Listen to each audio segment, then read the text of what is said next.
તો આગામી સમયમાં રાજકોટની મારવાડી યુનિવર્સિટી ખાતે સૌરાષ્ટ્ર કચ્છનો સૌથી મોટો વાઇબ્રન્ટ સમિટ યોજાવા જઈ રહ્યો છે। ત્યારે રાજકોટ તંત્ર દ્વારા તડામાર તૈયારીઓ શરૂ કરી દેવામાં આવી છે।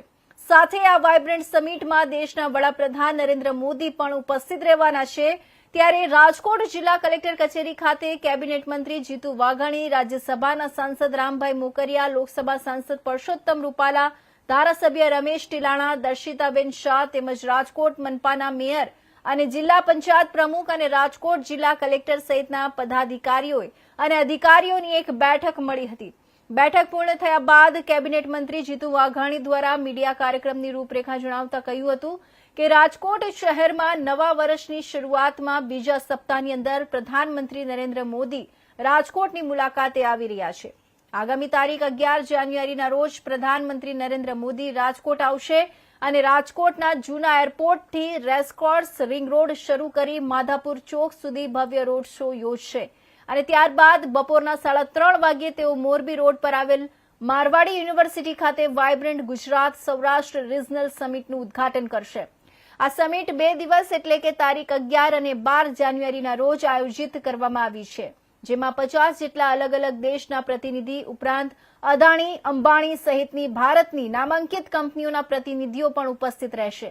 આ વાઇબ્રન્ટ સમિટથી સૌરાષ્ટ્ર કચ્છના 2 લાખથી વધુ ઉદ્યોગકારોને ફાયદો થાય તેવી આશા વ્યક્ત કરવામાં આવી રહી છે। મોદી સાહેબ આવે છે ત્યાંથી બહાર નીકળીને લગભગ 2 કિલોમીટરની આસપાસ એ પ્રાઇમરી રહેવાનો છે। એ પછીની પણ કલ્પના કરી ન હોય એ પ્રકારની થીમો સાથે સૌરાષ્ટ્રની પ્રદર્શની થાય। સૌરાષ્ટ્રની જે પરંપરાગત સાંસ્કૃતિક ને ટ્રેડિશનલી અને આત્મનિર્ભર ભારતની વાત છે ત્યારે, સ્વદેશીની વાત છે ત્યારે અનેક આપણા સૌરાષ્ટ્રની અંદર અલગ અલગ ચીજ વસ્તુઓ જે વિશ્વની અંદર એ પ્રોડક્ટ થઈ છે, સ્વદેશી છે, એને કેવી રીતે આમાં સામેલ કરી શકાય અને આપણું બ્રાન્ડિંગ, સૌરાષ્ટ્ર અને કચ્છનું બ્રાન્ડિંગ એ પણ વિશ્વ લેવલે જાય એ પ્રકારના રોડ શોમાં થીમો એ આખરી રૂપમાં નહીં, મુખ્યમંત્રીશ્રીના માર્ગદર્શન મળ્યા પછી પીએમઓમાં આખી ચર્ચાઓ થાય, ત્યાંથી પણ જે પ્રકારે અમને સૂચનાઓ માર્ગદર્શન મળે એ પ્રકારે આપને સમયે સમયે આની પણ માહિતી આપીશું। પાર્ટીની પણ મિટિંગો થશે, પણ મારા આપના માધ્યમથી વિનંતી છે, આપને પણ વિનંતી છે, આપણો આ કાર્યક્રમ સૌરાષ્ટ્રનો એ ગુજરાતમાં વાઇબ્રન્ટ સમિટ થયું હોય એ પ્રકારની રાજ્ય સરકારની ભૂપેન્દ્રભાઈના નેતૃત્વની સરકારની તૈયારીઓ થઈ રહી છે।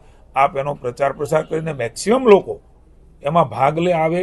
એક દિવસ માટે આ પ્રદર્શનીએ વધારે પણ ખુલ્લી મૂકવાના છે, જેમાં કોલેજના દીકરા દીકરીઓ, અન્ય સ્ટાર્ટઅપર્સ, અન્ય વેપારીઓ, અન્ય સામાન્ય લોકો એ પણ એ આખું જોવા આવે તો એમનું પણ વિઝન અને એક્સપોઝર મળે એ પ્રકારની તમામ વ્યવસ્થાઓ અહીંયા કરી છે। આપ સૌને હું પુનઃ એકવાર વિનંતી કરું છું, આપણા માટે ગૌરવની વાત છે કે મોદી સાહેબ એક રિજિયોનલ સમિટમાં કેટલું બધું ધ્યાન એ રાજ્યનો વિકાસ થાય, રિજિયોનલનો વિકાસ થાય, જિલ્લાનો વિકાસ થાય, ખુદ વડાપ્રધાનશ્રી અને એવા વડાપ્રધાન કે સમગ્ર વિશ્વ, સમગ્ર ભારત ને ઘેલું લગાડ્યું છે એ મોદી સાહેબ એનો સમય કાઢીને આવે છે। ત્યારે રાજ્ય સરકાર વતી, સૌરાષ્ટ્ર કચ્છ વતી માનનીય મોદી સાહેબનો ઋણ સ્વીકાર કરીને સ્વાગત કરીએ છીએ। આપણે સૌ એમને વધારવા માટે તત્પર રહીએ। Thank you. એ દિવસ રાત એક કરીને દેશ માટે કામ કર્યા છે, ત્યારે આપણા રાજકોટને, આપણા સૌરાષ્ટ્રને, આપણા કચ્છને ખૂબ બધું મળવાનું છે।